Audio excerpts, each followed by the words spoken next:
नमस्कार साथियों, स्वागत है आपका कॉन्सेप्ट नर्सिंग क्लासेस में। आज की क्लास में nursing officer CHO staff nurse से संबंधित नेक्स्ट प्रैक्टिस टेस्ट सॉल्व करेंगे। A defence mechanism pushing, threatening और कन्फ्लिक्टिंग इवेंट्स और situations out of conscious memory is termed as. आक्रामक रक्षा तंत्र जो द्वंद्वात्मक घटनाओं या स्थिति को चेतन स्मृति से बाहर निकालता है उसे किस नाम से जाना जाता है? Rationalisation, displacement, regression, repression. Correct answer होगा इसका ऑप्शन डी, रिप्रेशन।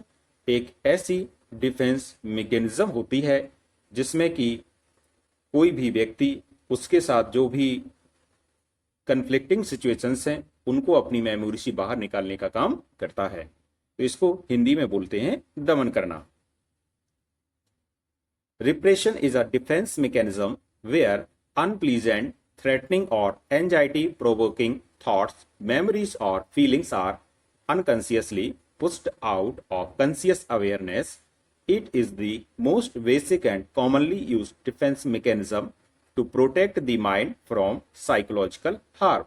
जैसे कि किसी व्यक्ति के साइकोलॉजिकल हार्म हो जाए, कोई बड़ी घटना उसके साथ हो और वह इस प्रकार से अपनी इस घटना को बाहर निकाले, इसी को हम लोग अपनी स्मृति से, अपनी मेमोरी से, अपने दिमाग से जब इस प्रकार की घटनाओं को जो उसको टेंशन में ला सकती हैं, उसकी एंजाइटी को बढ़ा सकती हैं, उनको बाहर निकाले तो इसको कहते हैं रिप्रेशन।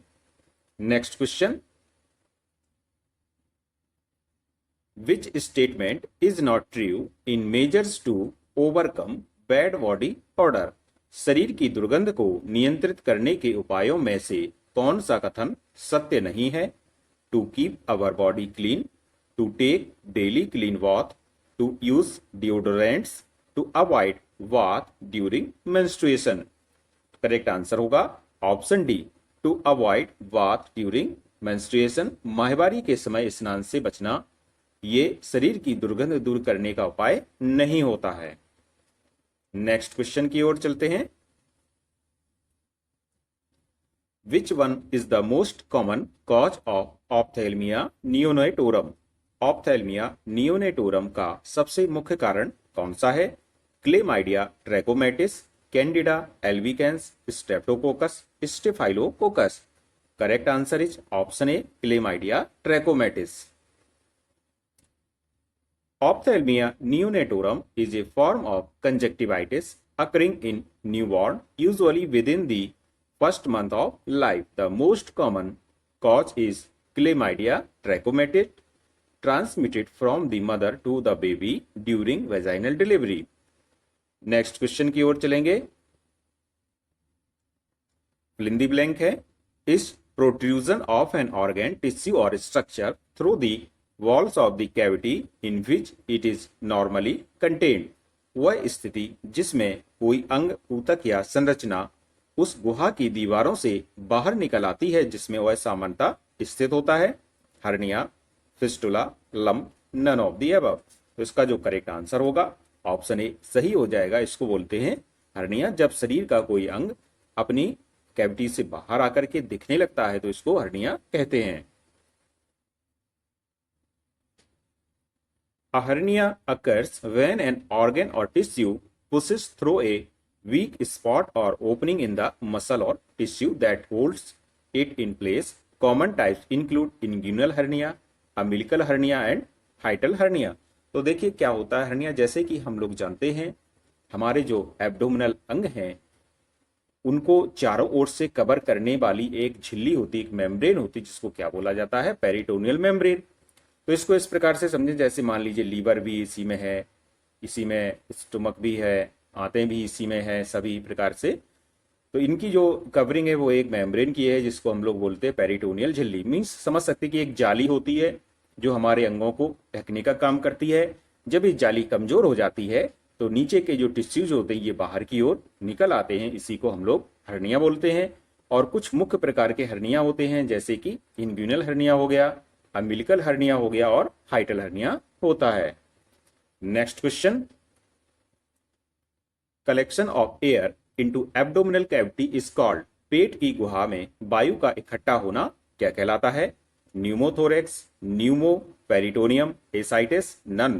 तो इसका जो करेक्ट आंसर हो जाएगा, जब एयर एब्डोमिनल कैविटी में एकत्रित हो जाए, कलेक्ट हो जाए, तो इसको हम लोग क्या बोलेंगे? न्यूमो पेरिटोनियम बोला जाता है, क्योंकि पेरिटोनियम अभी आपको बताया गया था एक ऐसी लेयर होती है जो एब्डोमेन्स के अंगों को ढकने का काम करती है। Pneumoperitoneum refers to the presence of free air or gas within the peritoneal cavity. It usually occurs due to perforation of a hollow abdominal organ like a perforated ulcer or valve and is considered a surgical emergency. Pneumoperitoneum वह स्थिति होती है जब abdominal cavity में gas या हवा भर जाती है। तो इस प्रकार से इसका करेक्ट आंसर है option B, pneumoperitoneum. Next question, the spleen lies against. Spleen किन पसलियों के संपर्क में स्थित होता है? 6, 7, 8, 7, 8, 9, 8, 9, 10, 9, 10 एंड 11। तो इसका जो करेक्ट आंसर होगा, जो स्प्लीन होता है यह 9, 10 और 11 पसलियों के संपर्क में स्थित होता है। तो इस प्रकार से हम लोग जानते हैं ये मीडियास्टिनम होता है, ये रिब केज होती है और 12 जोड़ी पसलियां मनुष्य में थोरेसिक कैविटी में पाई जाती हैं। और यहाँ पर आप देख सकते हैं कभी कभी छोटे लोअर रीजन में यहाँ पर स्प्लीन स्थित होती है। तो स्प्लीन का जो पॉइंट होता है 9वीं, 10वीं और 11वीं पसली के पीछे स्थित होता है, इसलिए यहाँ पर डी ऑप्शन करेक्ट हो जाएगा। The spleen is anatomically positioned in the left upper quadrant of the abdomen, lying against the 9th, 10th, and 11th ribs along the mid-axillary line. This location protects it within the rib cage, though it remains vulnerable to trauma. Next question. Collection of air into abdominal cavity is called. इस प्रकार का question पहले हो चुका है, इसलिए इसको हम लोग स्किप करते हैं। Next question, a client is admitted to the hospital with a bowel obstruction, which of the following is the priority nursing diagnosis. एक रोगी को आंतों में रुकावट के साथ अस्पताल में भर्ती किया गया है, निम्नलिखित में से कौन सा प्राथमिक नर्सिंग निदान होगा? Fluid volume deficit, deficient knowledge, ineffective tissue perfusion, pain related to abdominal distension. तो इसका जो करेक्ट आंसर होगा ऑप्शन ए सही हो जाएगा। फ्लूइड वॉल्यूम डेफिसिट मींस तरल मात्रा में कमी, इसका प्रायोरिटी नर्सिंग डायग्नोसिस होता है। को उल्टी, द्रव अवशोषण में कमी और आंतों में तरल इकट्ठा होने के कारण तरल एवं इलेक्ट्रोलाइट असंतुलन का उच्च जोखिम होता है। इससे हाइपोवोलेमिया और शॉक हो सकता है, इसलिए तरल मात्रा की कमी को नर्सिंग देखभाल में सबसे पहले संबोधित किया जाना चाहिए। नेक्स्ट क्वेश्चन,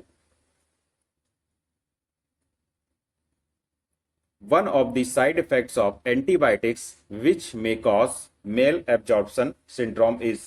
एंटीबायोटिक्स के दुष्प्रभावों में से एक जो माल न्यूट्रिशन सिंड्रोम का कारण बन सकता है।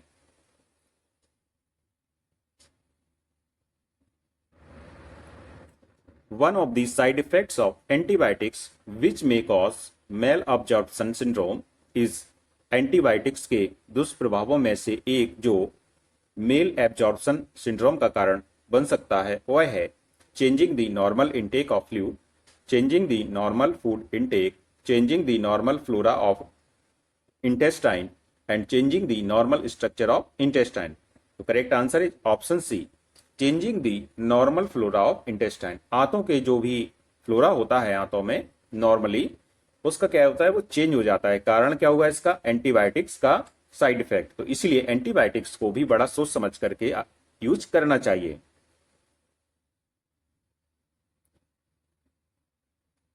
Antibiotics can disturb the normal intestinal flora which plays a key role in digestion and absorption of nutrients.